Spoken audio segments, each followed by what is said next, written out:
외국에 사회복지라는 가장 아마 최고 난이도의 사회복지라고 생각합니다. 그래서 보시기 굉장히 어려운 분인데요. 저 미국 뉴욕주에 계시고요. 예, 이름은 손혜인입니다. 예, 여러분들 뜨거운 박수 부탁드립니다.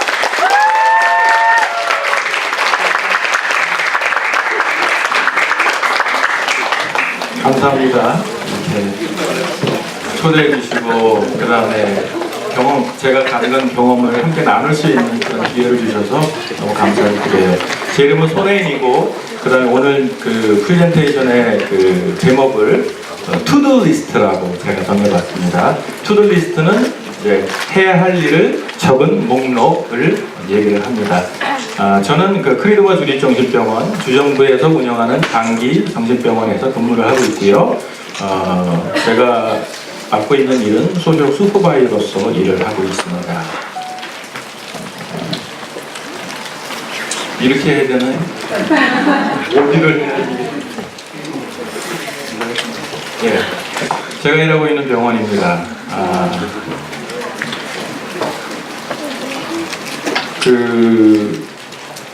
직원수는 약 1000여 명 정도가 되고요. 전문의 선생님이 64명 정도 일하시는 큰 병원입니다. 그래서 입원 병동이 약 328 정상이 있고요. 특별하게 사회복지사 부서는 디렉터가 한 분 계시고 그 다음에 슈퍼바이저가 7사람이 있고요. 그 다음에 함께 일하는 소셜워커들이 62명, 그래서 총 69명이 함께 일을 하고 있습니다.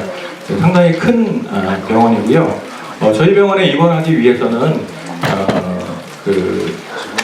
바로 저희 병원으로 입원을 하지 않으시고 다른 병원, 시립병원이라든지 아니면 민간병원에 있는 정신과에서 먼저 치료를 받으시다가 그래도 정신과적인 증상이 완화가 안 되실 경우에 저희 병원으로 오시게 됩니다.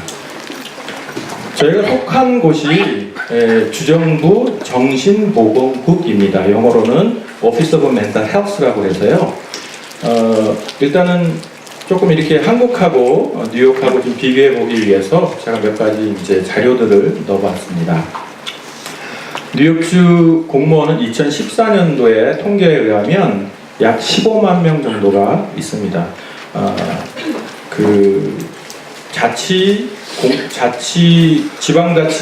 지방자치 공무원이 있고 그 다음에 한국에는 이제 국가공무원이 있는데 미국 같은 경우에는 지방자치 공무원, 그 다음에 주 공무원, 연방 공무원 이렇게 되어 있습니다. 그래서 제가 속한 곳은 주 공무원이고요.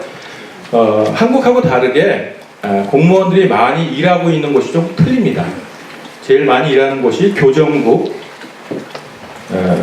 19.6%, 그 다음에 발달장애국, 신체장애나 아니면 발달장애를 갖고 있는 분들을 돕는 부서가 약 14.5%가 되고요. 그 다음에 세 번째로 많은 인력이 일하는 곳이 정신보건국입니다. 그래서 약 15,000명, 약 10% 정도가 정신보건 분야에서 일하는 인력들입니다. 그래서 한국하고는 좀 차이가 있고요.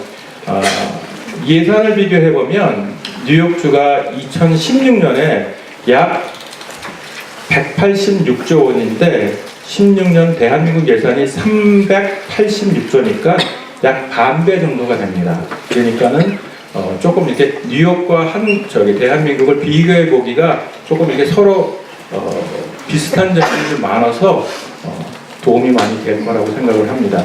정신보건국 예산은 4조 8천억 원, 약 2.57%가 됩니다. 그래서 저희 부서에서 가지고 있는 시설들은 성인정신병원이 16개, 아동정신병원이 14개, 그리고 법무병원이라고 해서 정신질환을 갖고 있다가 범죄를 저지른 경우, 한국에도 최근에 묻지마 범죄가 많았었잖아요. 근데 알고 보니까 정신질환을 앓았거나 내지는 그 의사의 진단을 받지는 않은데 정신과적 문제가 많더라. 그런 분들을 치료하고 정신감정을 하는 곳이 2군데가 있습니다. 그 다음에 연구소가 2군데가 있고요. 그래서 총 24개 기관을 운영을 하고 있습니다. 자, 제가 일하는 곳 사진을 좀 실어봤어요. 그 옆에 있는 분이 저희 병원의 병원장입니다. 근데 이분이 어떤 분이실까요? 의사일까요? 아니면 사회복지사일까요? 사회복지사. 오, 어떻게 잘하셨어요? 은퇴를 몇 달 전에 하셨는데 병원장이 사회복지사이십니다. 자랑스럽게 한 4년 전에 병원장으로 부임을 하셔서 열심히 일을 하시다가 은퇴를 하셨는데 미국에는 꼭 의사야만 병원장을 하는 것이 아니라 그 능력과 그 다음에 행정 역량을 갖고 계신 분이면 누구나 병원장을 할 수가 있습니다. 그래서 이분이 하셨고요. 그 다음에 미국은 3월달이 소셜 먼스입니다. 그래서 여기 한국은 며칠이 3월입니까? 똑같이? 그래서 저와 함께 일을 하고 있는 직원들이 이 기념식 날 사진을 찍었어요. 저는 이제 먼저 제가 어떻게 사회복지를 하게 됐는지에 대해서 좀 얘기를 나눠보도록 하겠습니다. 원래 저는 경제학과를 전공했어요. 그러다가 큰형이 그 예전에 그 백화점이 무너졌잖아요. 삼풍백화점. 거기에 이제 광고 담당을 했었는데 형이 저보러 애나 그 이제 졸업할 텐데 취업을 한번 광고 기획을 한번 생각해 보는 게 어떠냐라고 해서 제가 한국광고원의 광고 기획 과정을 들었어요. 그게 4학년 1학기 때 일입니다. 듣다 보니까 어느 날 강사님이 오셔서 얘기를 하시는데 실버 산업에 대해서 얘기를 하시더라고요. 실버 산업? 뭔가 조금 있을 것 같아요. 뭔가 뜰 것 같은 그런 느낌이 들어서 그 수업을 듣고 온 다음 날 도서관에 가서 이렇게 찾아봤어요. 실버 산업. 실버 산업이 어디하고 연관되나 이렇게 봤더니 사회복지학과가 되어 있더라고요. 그래서 아무래도 경제학과하고 사회복지학과는 조금 이제 거리가 있죠. 그래서 사회복지학과가 뭐를 하는 뭐를 가르치는 학과인지 이렇게 찾아보니까 제 마음에 어떻게 이렇게 탁 마음에 들면서 사회복지학과는 세상을 구원한 학문이다. 어쩌면 이렇게 그동안 고민하고 그 다음에 했던 그런 내용들이 여기 안에 다 들어가 있는 거예요. 사회 문제를 해결하기 위한 개인적 접근, 그 다음에 패밀리, 지역사회 접근, 그 다음에 policy, 이런 분들이 한꺼번에 다 들어가 있어서 저는 굉장히 제가 원하던 분야를 찾아낸 듯한 그런 기쁨, 희열 이런 것들을 그때 느꼈던 것 같아요. 그래서 준비를 해서 충실대대학원 사회사업학으로 들어가게 됩니다. 공부를 하다 보니까 뭔가 이렇게 채워지지 않는 그런 갈증 같은 게 있었어요. 미국에서 사회복지가 시작돼서 한국으로 넘어왔는데 미국에서는 어떻게 사회복지 교육을 하고 사회복지사가 무슨 일들을 할까라는 이제 고민들, 그 다음에 궁금증 그런 것들이 많이 들었습니다. 그래서 졸업을 하면서 유학을 가야 되겠다고 생각을 하면서 드디어 어리버리가 1998년도에 뉴욕으로 오게 됩니다. 제가 공항을 떠난 게 1998년 7월 30일 날 저희 어머니, 저 가족들하고 같이 공항에서 사진 찍었던 사진인데 19년 전에 뉴욕으로 오게 되면서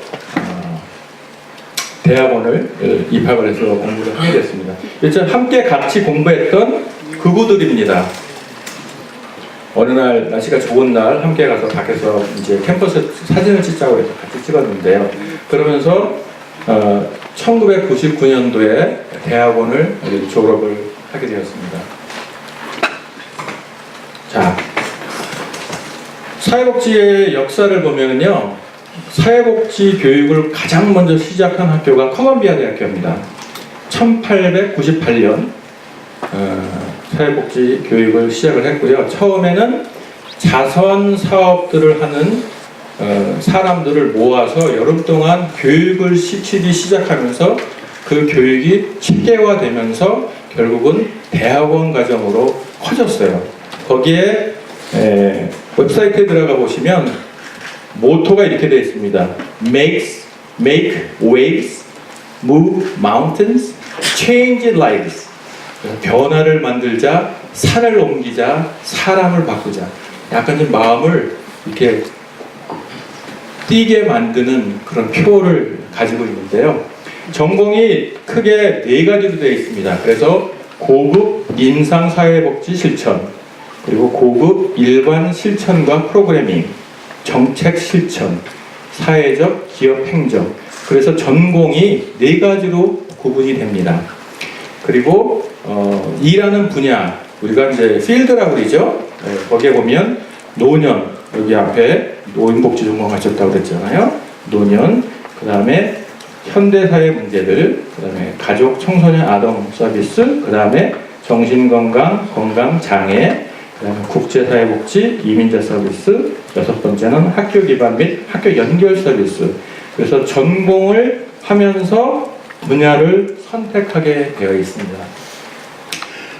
사회복지 교육에서 요즘에 가장 뜨는 핫 토픽이 뭐냐면 사회혁신입니다. 소셜 이노베이션. 사회복지 내지는 아동복지, 노인복지 다 같은 연속선상에 있다고 생각을 하는데 어떻게 하면 이 사회 문제를 해결할 것인가 라는 거거든요. 그래서 이 사회 혁신, 소셜 이노베이션이라는 컨셉은 뭐냐면 사회 문제에 대해서 뭔가 좀 새로운 접근을 할 수 있을까? 보다 효과적이고 비용도 적게 들어가지만 그럼에도 불구하고 임팩을 많이 주는 접근이 없을까? 그래서 그런 것들을 연구를 하고 그 다음에 새로운 아이디어를 막 현장에 실천해 보고 있어요. 그래서 저는 이제 2군데 기관을 조금 소개를 해 보려고 합니다. 한 군데는 Sunfarmer라는 프로그램이고 하나는 주이시보드라는 프로그램입니다. 요거를 좀 띄워주실래요?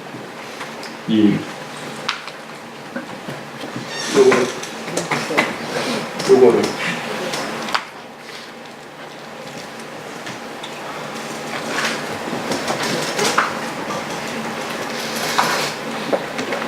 그래서 이 동영상을 좀 띄워주세요.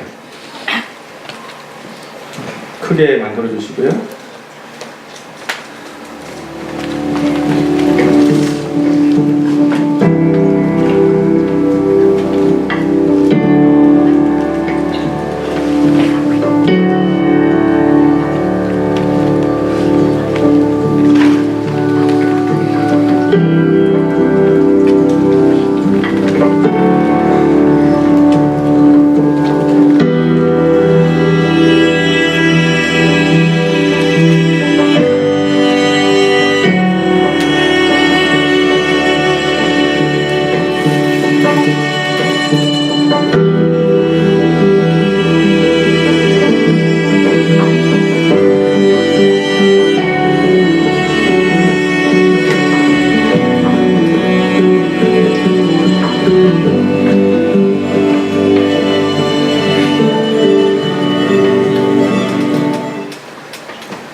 이 Sunfarmer라는 그 단체는 어떻게 시작을 하게 됐냐면 예일대학교의 의과대학 학생들이 시작한 비영리 단체는 Possible Health라는 이 단체가 2011년 태양광 회사에서 일하던 앤디 문이라는 친구에게 좀 상의를 합니다.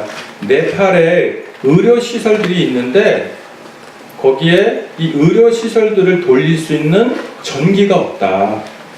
근데 네팔이라는 나라가 너무 이렇게 그 산도 많고 그 다음에 그렇기 때문에 그 전기선들이 다 갈 수가 없어서 석유를 내지는 디젤을 가지고 전달을 해야 되는데 그 떨어진 곳에 있기 때문에 그것들을 이게 시간에 맞춰서 늘 전달을 할 수가 없는 거예요. 그러다 보니까 뭔가 태양광을 쓸 수 있는 방법을 좀 알아봐 달라.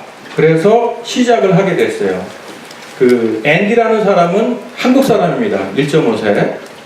그래서 앤디라는 이 친구가 스탠포드 대학을 나왔는데 친구하고 함께 선파머라는 이 단체를 시작을 했습니다.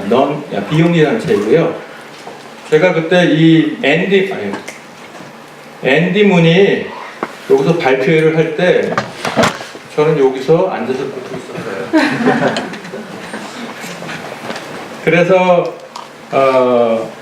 아까 그 동영상을 보신 것처럼 그 태양광 시설을 설치함으로 인해서 그 의료 기구들을 24시간 돌릴 수가 있는 거예요. 아기를 낳는다든지 아니면 엑스레이를 찍는다든지 이 모든 전기가 있어야지만 의료 시설들을 돌릴 수 있잖아요. 그래서 굉장히 혁신적인 아이디어를 구체화시킨 비영리 단체입니다. 그 다음에 한 군데는 이제 유대인위원회라고 해서 1874년도에 만든 기관입니다. 요즘에 일반 기업도 뭐 30년, 40년, 50년을 가기가 어렵잖아요. 이 기관은 현재 143년이 된 굉장히 역사가 긴 기관입니다. 저도 여기에서 약 3년 정도 일을 했었는데요. 18세기 후에 유럽에서 살기가 어려워진 유대인들이 이민으로 뉴욕에 많이 왔어요. 그래서 그 유대인들을 돕기 위해서 이 단체를 시작을 했는데 지금도 얼마나 열심히 혁신적으로 일을 하고 있습니다. 제가 병원에서 일을 할 때마다 저도 나름대로 고민이 많고 애로사항이 많았죠. 영어도 잘 안 되죠. 그 다음에 또 아무래도 이제 백인 중심 기관에서 에이시안으로 일을 하는 게 사실은 쉽지는 않았습니다. 그럴 때마다 제가 멘토처럼 찾아간 한 분이 있었어요. 유대인, 백인, 약간 할아버지 같은 분인데 저한테 늘 하는 얘기가 No one puts a gun to your head. 누구도 너에게 총을 겨누지 않았다. 이런 말을 저한테 늘 해주셨어요. 그 얘기가 뭐냐면은 누가 너한테 이렇게 총을 딱 내고 어떻게 결정을 하라고 얘기한 사람은 아무도 없다. 아무리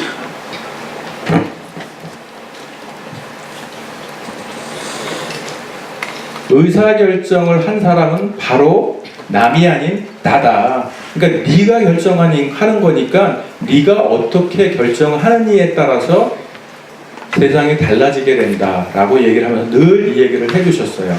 제가 가지고 있는 하나의 그 병원에서 생활을 할 때마다 늘 되새기는 말입니다. 제가 미국 생활을 하면서 현실적으로 제가 할 수 있는 일이 뭐가 있을까라고 제가 생각을 해봤어요. 그때 떠올랐던 것이 뭐냐면 투두 리스트. 내가 오늘 무슨 일을 해야 될까? 아니면 내일 무슨 일을 해야 될까? 항상 썼어요. 제가 미국에 도착한 게 98년도 7월 30일인데 첫날 기록이 8월 3일 날 기록을 제가 했고요. 그 다음에 매일매일마다 기록을 하면서 현재 19번의 대학 노트가 이렇게 모여졌습니다. 그래서 빠지는 날도 있고 또는 넘어가는 날도 있지만 그럼에도 불구하고 늘 투두 리스트를 작성을 해서 한 거는 지우고 또 새로운 일은 또 추가하고 이렇게 생활을 해왔습니다. 저는 이게 굉장히 저에게 큰 도움이 됐다고 생각을 해요. 왜냐하면 사실은 많은 사람들이 막연하게 생각들은 참 많이 하거든요. 좋은 아이디어들, 내가 뭐를 할 수 있을까, 또는 갑자기 떠오르는 생각들, 그런 것들이 사실은 머릿속에 많이 있는데 그거를 만약 글로 표현하면, 종이가 없으면 바나나에라도 이렇게 적으면 뭐냐면 막연한 생각은 아이디어가 된다는 것이죠. 그리고 그 아이디어를 투두리스트를 쭉 이렇게 만들면 그게 나의 액션 플랜이 됩니다. 내가 무엇을 구체적으로 할 수 있을까라는 액션 플랜.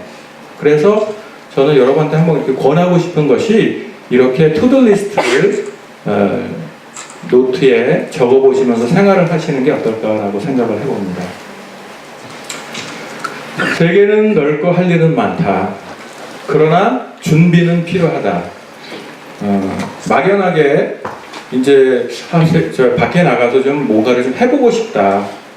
여행도 좀 해보시고 싶고요. 그 다음 여행뿐만 아니라 다른 나라에 가서 사는 것도 생각을 하시는 분들도 아마 있을 것 같아요. 그래서 저는 몇 가지 이야기를 좀 전하려고 합니다.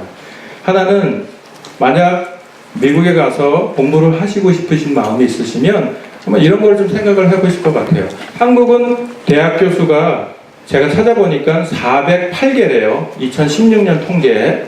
근데 미국은 4,600개랍니다. 그러니까 약 10배 정도가 더 많은 거죠. 다양한 종류의 전문대학, 종합대학, 그 다음에 직업학교들, 대학원들 굉장히 종류가 많이 있습니다. 따라서 내 관심사와 그리고 또 나의 재정 능력 그리고 입학할 수 있는 기준을 찾는다면 이 많은 대학교 중에서 가실 수 있는 학교가 분명히 있다고 생각을 합니다. 그리고 영어가 늘 문제죠. 저도 영어가 문제고 매일마다 사실은 쉽지 않은 일이라고 생각을 해요. 하지만 영어는 의사소통의 언어거든요. 무슨 뭐 학위가 필요하거나 무슨 꼭 박사가 돼야지 영어를 잘하는 게 아니잖아요. 그러니까 누구나 배우고 누구나 배울 수 있고 습득할 수 있으면 됩니다. 여러분들이 요즘엔 유튜브라든지 이렇게 들을 수 있는, 볼 수 있는 그런 자료들이 소스들이 많이 있기 때문에 얼마든지 여러분이 활용하시면 충분히 영어들도 어렵지 않다라고 얘기를 드릴 수 있을 것 같아요. 그 다음에 준비는 철저히, 걸음은 차근차근. 막연한 준비는 유학에 가서 내지는 언어 랭귀지 스쿨을 가서 실패할 가능성이 높다고 생각합니다. 미리미리 준비를 철저히 하시고 그 다음에 조금씩 어떻게 하면 내가 외국에 가서 공부를 할 수 있을지 준비를 하신다면 충분히 가능성이 있고 승산이 있다라고 생각을 합니다. 흑수저 재정 능력으로도 가능하다. 물론 이제 여기에 경제적으로 좀 넉넉하신 분들도 있고 그 다음에 좀 어려우실 수도 있는 분들이 있을 거예요. 저 같은 경우도 제가 미국으로 갈 때 그때 IMF가 있어가지고 환율이 굉장히 높았거든요. 그 다음에 아버님이 돌아가셨고 그래서 가기가 굉장히 어려웠는데 이것저것 도움들을 받아서 갔습니다.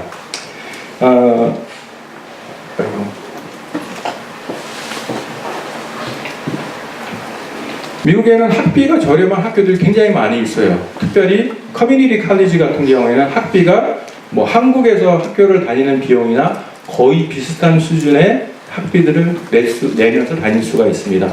그래서 미국 학생들도 커뮤니티 칼리지에 가서 2년을 공부한 다음에 학점을 잘 받아서 종합대학으로 트랜스퍼를 합니다.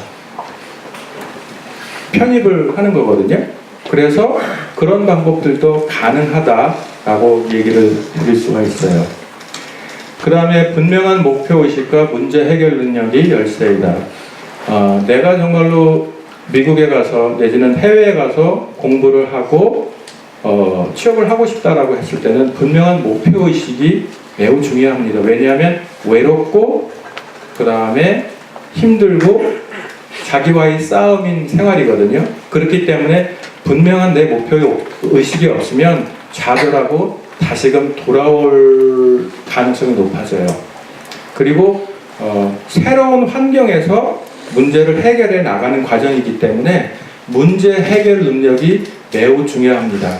그러니까 문제 해결 능력은 뭐냐? 여러 가지 문제가 있으면 그 문제를 해결하기 위한 방법이 1안, 2안, 3안, 4안이 있을 때 1안은 장점, 단점, 2안의 장점, 단점 다 고려해서 나에게 최적의 선택 내지는 차선을 선택하는 과정이라고 할 수 있거든요. 그래서 이 문제 해결 능력들이 높으시면 외국에 가서 공부하시는데 큰 도움과 성공의 뒷받침이 될 수 있다고 생각을 합니다. 자, 제가 이렇게 이번 강의를 준비하면서 머릿속에 떠오른 성경 구절이에요. 눈물을 흘리며 씨를 뿌리는 자는 기쁨으로 거두리로다. 울며 씨를 뿌리러 나가는 자는 반드시 기쁨으로 그 곡식단을 가지고 돌아오리라. 뭐 제 개인적인 경험도 그렇고 98년에 미국에 갈 때 혼자 가서 공부를 하고 미국에서 정착을 하며 살고 있습니다.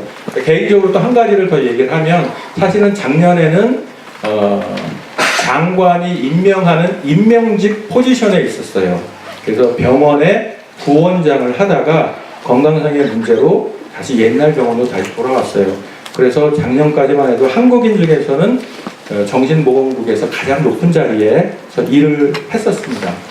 그래서 98년도에 갔을 때 그런 거를 꿈에도 생각해 보지는 않았죠. 그냥 가서 열심히 공부하고 일할 수 있는 기회가 있었으면 좋겠다라고 막연하게 생각을 했었는데 결국은 씨를 뿌렸기 때문에 기쁨으로 단을 가지고 올 수 있는 그런 날이 있었다고 생각을 합니다.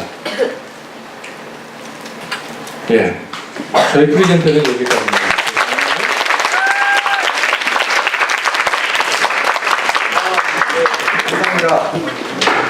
감사합니다. 저희가 이제 시간이 사실은 많이 오버됐습니다. 그렇죠? 네. 그래도 이제 딱 한 번만 질문, 네. 딱 한 번만 질문 받겠습니다. 있나요? 네. 혹시 서상현 학생, 아까 질문. 저 앞에 있는 조이스 선생님께. 그럼 개인적으로요? 네. 질문. 여기 있네요. 안녕하세요. 저는 노인복지전문 이민진입니다.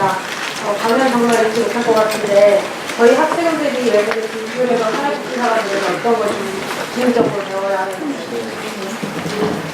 그 질문에 대해서는 제가 조금 답변을 드렸다고 생각을 해요. 여기에. 그래서 이제 그거를 참조를 하시면 될 것 같고요. 다만 이제 한 가지 얘기 드리자면 미국의 사회복지사가 되는 길은 대학원 과정이어야 합니다. 그래서 미국에서는 대학원에서 60학점 그리고 1200시간의 실습시간. 보통 미국 학생들은 3일 실습, 이틀 수업 이렇게 2년 동안을 해야지만 대학원을 졸업하고 시험을 치른 다음에 자격증을 따게 됩니다. 그렇게 얘기드릴 수 있습니다. 네, 마지막으로 그 강연을 해주신 손혜인 선생님께 마지막 뜨거운 박수 부탁드립니다. 감사합니다.